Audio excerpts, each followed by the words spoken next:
Baada ya matembezi ya zaidi ya takribani kilomita 45 kutoka mji kuu wa Nairobi, tukapata kukaribishwa na mandhari ya kupendeza ya mji wa maua, ambapo ni nyumbani kwa kilimo cha miraa na ambacho kinakadiriwa kuwa na takribani bilioni 13 za Kenya.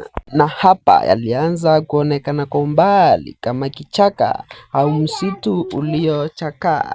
Kumbe ilikuwa ni mashamba ya miraa. Kwa umbali utaona watu wanakata miraa, ukijua kwamba wana harvest kupeleka katika mji wa maua.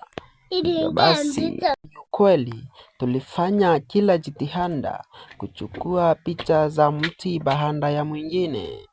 Tukipiga picha hizo kwa ajili ya ushuhuda kamili, tulitembea katika eneo la Igembe ya Kusini. Hivyo basi tulitengeneza video hii maalum kwa ajili yako mtazamaji wetu wa Tycoon TV. Kwa video itakayofuata nitakayokueleza kuhusu miraa na mti kwa jina lake na ingine baada ya ingine, na pia miraa kwa aina yake. Asanti na karibu kwenye studio zetu za Tycoons Television. Hapa ndiko nyumbani kwa habari kemke, kwa hizi na habari zingine motomoto. Hapa studioni nipo.